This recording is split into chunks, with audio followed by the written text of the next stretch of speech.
What is good, all you cool cats and kittens, and welcome to week 7. What a crazy week 6 we just wrapped up.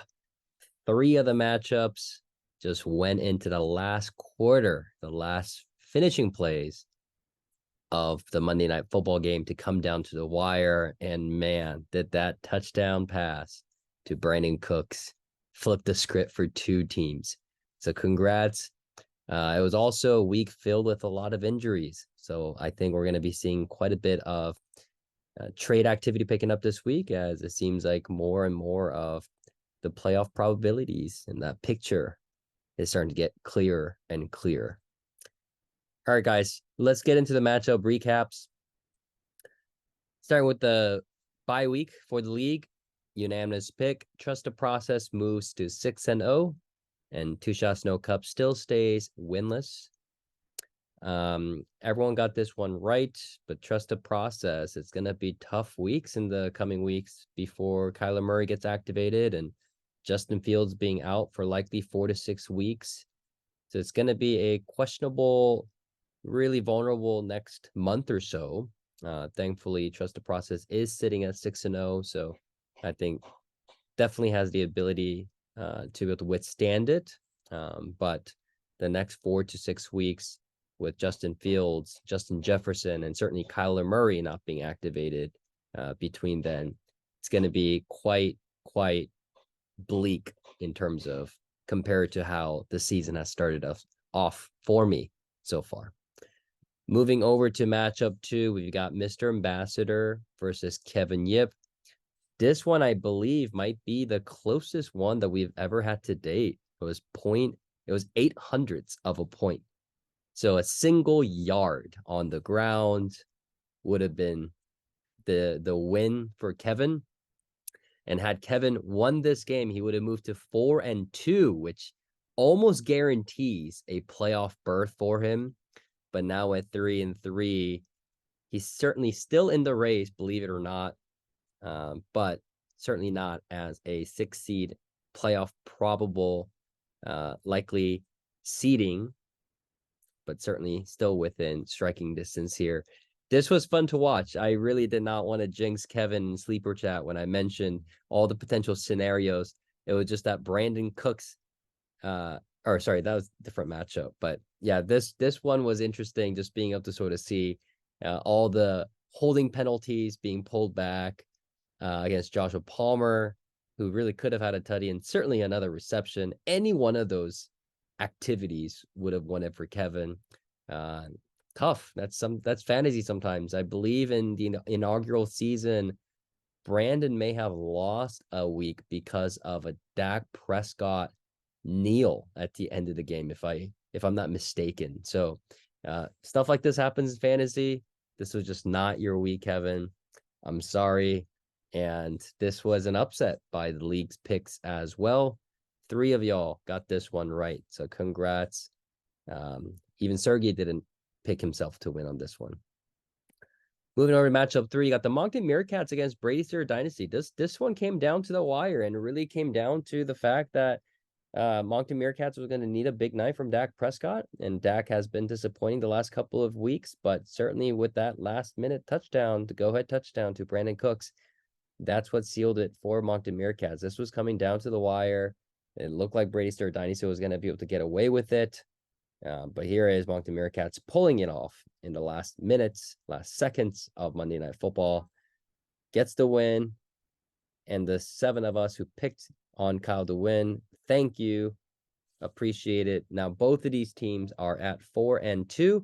I'm happy, given that the commissioner picks had it ranked as the second best and the third best teams, respectively, between Kyle and Ryan.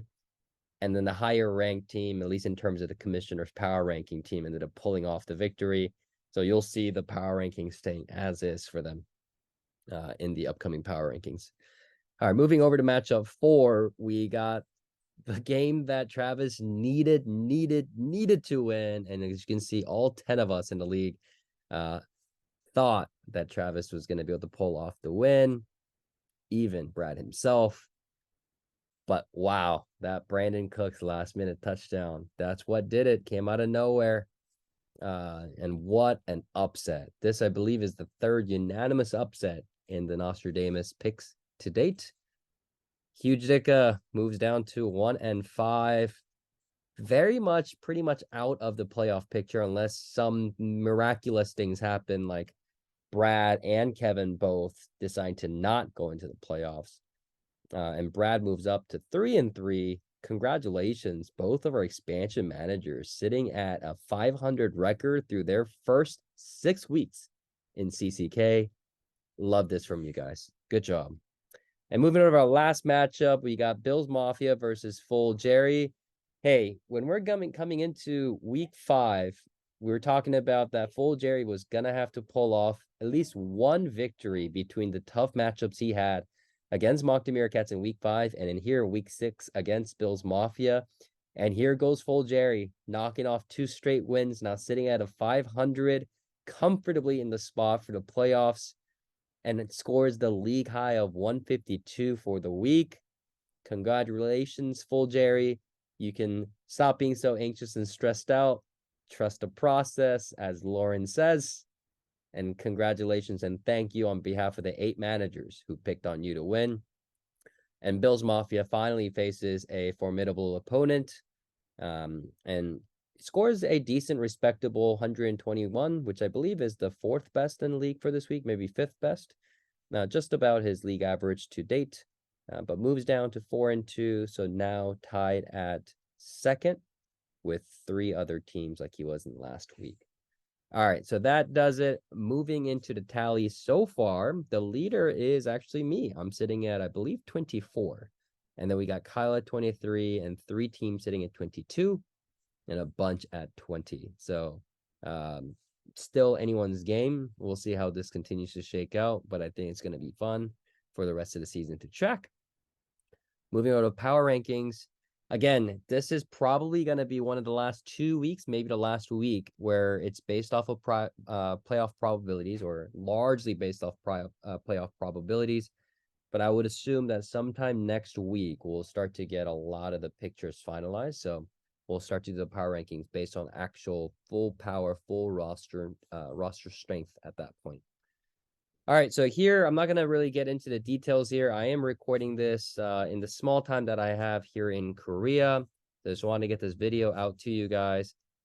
Next week, I'm not sure if I'm going to be able to do the video because I will be traveling in Thailand with my wife for our wedding anniversary. That said, no changes to the top 3 here.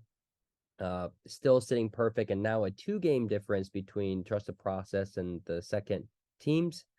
But I do have Full Jerry moving up after beating Bills Mafia, rightfully so, even though the lesser record. John's definitely a shoo-in for the playoffs now. So we've got the top 5 teams, all with at least 95% probability. But in all honesty, it's probably all 5 teams are secured for the playoffs at this point, and how the teams are projected to do. So we got Wooksy Fingerhold with that upset victory over Huge Dicka, moving up just because something within these next 4 teams someone needs to want to go to the playoffs. And right now it's Wooksy Fingerhold, who's sitting at 3-3 with a better roster composition and better points for than Kevin. I've got Wooksy at a 65% probability to make the playoffs now. Kevin, I'm going to move him down a spot, now down to 30%. That said, had Kevin won this week and Brad lost this week, Kevin could have ended up having a 70% plus probability of making the playoffs. So it's a big swing in the other direction for him. And we got Mr. Ambassador moving up a spot for winning. I've got Huge Dicka sitting at 9th right now because largely it's based off of playoff probability. But as you can see in the points forward, Travis is certainly the 6th best team, no matter how you slice and dice it in terms of the roster strength. Just been incredibly horrible luck against the scheduling, and certainly having an injured Joe Burrow to start this season and no production coming from T. Higgin, who himself is injured, hasn't helped him one bit. And now sitting at 1-5, next to impossible to come from that, getting into playoffs, which again, I think you need 6 and 8 to get in, which means Travis is going to have to finish at a 5-3 pace over the last 8 weeks remaining in the regular season. That's a tough task, especially with he's going to be facing Bills Mafia in next week as well. So he's still got 5% chance of making the playoffs, but if he loses next week, sign that probably completely to zero. So big week. But with Travis likely not making the playoffs, let's see who ends up taking the sixth. Let's see who wants to even take the sixth. All right, so that does it for our week 6 recap, boys. Good luck in week 7. We've got some spicy matchups, some fun ones. Not as crazy of a matchup pairing as we had last week, but after that high intense stress environment of week 6 games, maybe all of us could use a little bit of a mental break here. All right, signing off here. Have fun. Talk to you Thursday, Sunday, and Monday. Peace, boys.